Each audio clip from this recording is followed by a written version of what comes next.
Leremos agora do artigo 105, inciso 1, letra J, que foi incluído no texto constitucional pela emenda 132 da reforma tributária. O artigo 105 trata da competência do Superior Tribunal de Justiça e o inciso 1 trata da competência originária. Na letra J, se inseriu a competência originária para tratar de conflitos que girem em torno de entes federativos com o comitê gestor do IBS, do Imposto sobre Bens e Serviços, ou dos entes federativos entre si, mas em torno do IBS. Então, se houver um conflito entre os entes federativos, União, Estados e Municípios, entre eles, ou entre um deles, ou vários deles, e o comitê gestor do IBS, haverá competência originária do STJ para conhecer da questão da ação. Então, a jurisdição, o conflito, o dizer o direito no caso concreto, caberá inauguralmente ao STJ, que atuará como primeira instância, atuará como o processo não se processará perante o STJ em fase recursal, mas já em fase de primeira instância. Já começará o processo originalmente no âmbito do STJ. E aí se colocam algumas questões, primeiro relacionadas aos municípios, eles estariam incluídos nesse rol ou não? Parece-me que sim, eles estão incluídos porque eles são entes federativos. No caso do artigo 102, que cuida da competência do STF, ele também tem um inciso primeiro, que cuida da competência originária, e tem uma linha parecida com essa, que trata dos conflitos entre entes federativos de uma forma geral, não só relacionados ao IBS, e ele só se refere a estados e União, não se refere a municípios.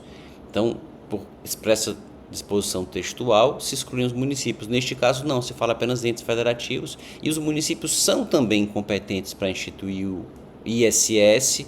São eles que são, na verdade, competentes para instituir o ISS, que é um dos impostos que será sucedido pelo IBS. Então, os municípios não poderiam estar fora desse rol, seja porque são entes federativos à luz do próprio texto constitucional, seja porque eles têm interesse direto no IBS por ser imposto deles, supostamente, como disse nos comentários aos vídeos anteriores, competência compartilhada com eles também em relação a esse imposto. Então, por isso tudo, eles teriam competência, sim, para mover essa ação originária no STJ.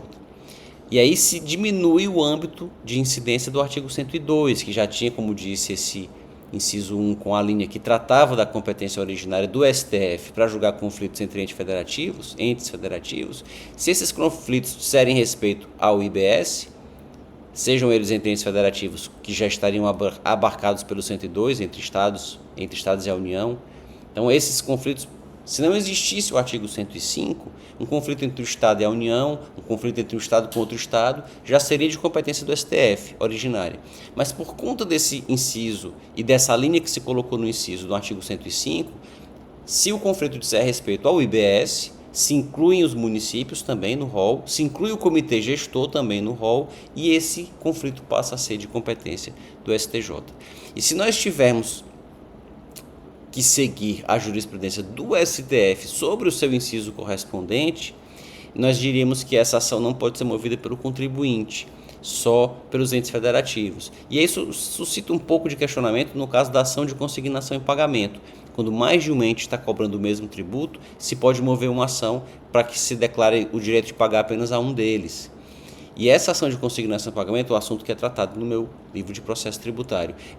Essa ação de consignação em pagamento, de acordo com o STF, deve ser movida na primeira instância, no juízo de primeiro grau, não no STJ ou no STF. No caso, o STF se reportava a sua competência, então não perante o STF, porque é uma ação movida pelo sujeito passivo, é até uma súmula a respeito desse assunto. E se espera que o mesmo entendimento seja seguido em relação ao IBS. É apenas importante mencionar que na ação de consignação em pagamento, depois que ela é julgada e o juiz declara que o contribuinte tem o direito de pagar só uma vez, só a um ente, e libera o contribuinte desse pagamento, quando ele depositou o valor do tributo, ele está eximido da sua obrigação, mas o conflito segue entre os dois entes federativos. Nesse caso, parece-me que a ação deveria ser remetida ao Tribunal Superior para que se processe originalmente lá essa segunda etapa da ação de consignação em pagamento, que, como se sabe, tem duas fases. A ação de consignação em pagamento se divide em duas fases, quando fundada em dúvida subjetiva, dúvida quanto ao credor. E aí, na primeira fase, ela se processaria na primeira instância, mas na segunda fase, declarado que o contribuinte realmente só precisa pagar uma vez o tributo e o valor depositado já cumpre essa obrigação, e aí continua o conflito entre os dois entes federativos colocados como réus. Nesse caso, o conflito deveria ser remetido ao Tribunal Superior, assunto que, como dito, está devidamente esclarecido no meu livro de processo tributário. Se tiver gostado desse vídeo, não se esqueça de curtir ou se inscrever no canal para acompanhar os próximos e deixar aqui nos comentários o que gostaria de ver tratado em outros vídeos. Até lá!